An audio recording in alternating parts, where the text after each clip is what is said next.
He made children laugh. He hosted barbecues. He dressed as a clown. But beneath his house were the bodies of 29 boys. This is the story of John Wayne Gacy, the smiling neighbor who was building a graveyard under his home.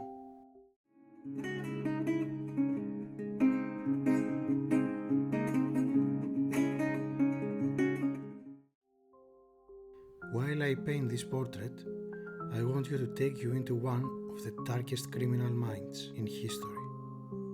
A man who buried his guilt where no one thought to look. This is Crime's Portrait, where I paint the face behind the crime and tell you the story buried beneath it. John Wayne Gacy was born on March 17, 1942, in Chicago, Illinois, to John Stanley Gacy and Marion Elaine Robinson. He was the second of 3 children in a working-class Catholic family. His father was a mechanic and war veteran, known for being strict, emotionally cold and violent. He often drank heavily, and when he did, he turned abusive. John was frequently beaten with belts and broom handles, often for small things like spilling water or playing too softly. Worse than the physical abuse was the emotional distraction. Gacy's father constantly told him he was stupid, weak, or would never be a real man. He suspected his son was different, possibly referencing Gacy's later sexual orientation, and he hated. John spent his entire childhood trying and failing to earn his father's approval. This fractured Gacy's sense of identity. On one side, he craved love, on the other, he learned to lie, perform, and hide. As a child, Gacy suffered from blackouts and seizures. Doctors discovered a congenital heart condition. He was excused from sport and gym, which further isolated him socially. He became overweight and awkward, making him an easy target for bullying. He would later claim that during these years he was sexually assaulted by a family friend. He never told anyone, not even his parents. This too was buried. Despite his personal struggles, Gacy became involved in school politics, working for student council and volunteering. But he never finished high school and eventually left home without a diploma. He wandered for a bit before attending Northwestern Business College, earning a management degree and getting married to Marilyn Myers in 1964. Her family owned a string of KFC's franchise in Iowa, and Gacy was offered a chance to manage them. While in Iowa, Gacy looked like the ideal suburban man, married, manager, 2 children, and active in local Jaycees. If you don't know, Jaycees is a civic leadership group.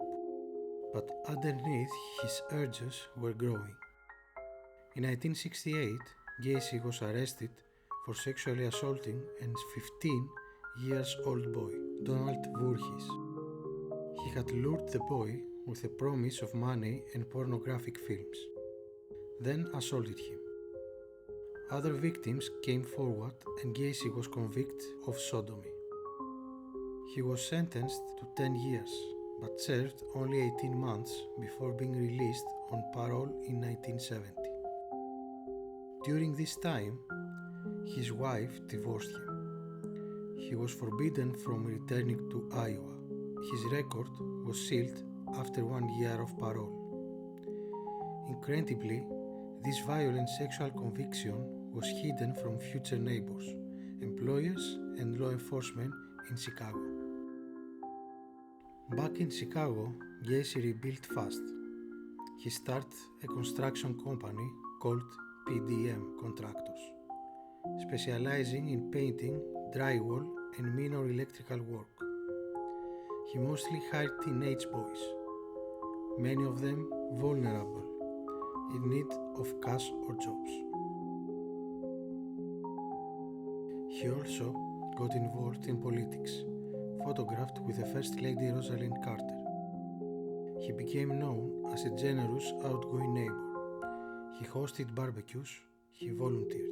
And then there was Pogo the Clown, Gacy's most disturbing persona. He dressed as a clown for children's hospital and community events. He painted his clown face with sharp angular lines, which professionals note is considered aggressive in clown makeup rather than soft ones. People saw the face of a man who gave back to the community. They never suspected it was also the face of a killer. Between 1972 and 1978, Gacy murdered at least 33 young men and boys. Most were between 14 and 21 years old. Many were runaways or troubled youth. Some were picked up at bus stops or outside stores. Others were lured by job offers through PDM contractors. Here's how it often went. Gacy would offer them work or place to stay or just beer and weed. Once inside his home, he had shown them a magic trick, handcuffs he could escape from. When they tried, he said, "The trick is you have to have the key." Then they were no longer guests, they were trapped. He often assaulted, tortured, and strangled them, many using what he called the rope trick, a tourniquet that slowly tightened until the victim died. He then buried the bodies in the crawl space beneath his home. When that became full, he began dumping them in the Des Plaines River. Many of Gacy's victims were never identified, but here are some known names and their fates. Timothy McCoy, Gacy's first confirmed murder in 1972. He was only 16. Gacy claimed it was self-defense, but the truth was far worse. John Bakovich, William Kindred, and Robert Kilroy, and many others. It's young, hopeful, and trusting. Some were buried in the crawl space, wrapped in plastic. Some were decomposing under floorboards. A few were placed in the attic or garage. Gacy remembered almost none of their names. To him, they were just things. In December 1978, 15-year-old Robert Pist disappeared after meeting Gacy for a job interview. His mother knew exactly where he had gone. She told police. That's when an investigation began. Police questioned Gacy. He was calm, polite, actually too calm. He got a warrant to search his home for evidence of the missing boy.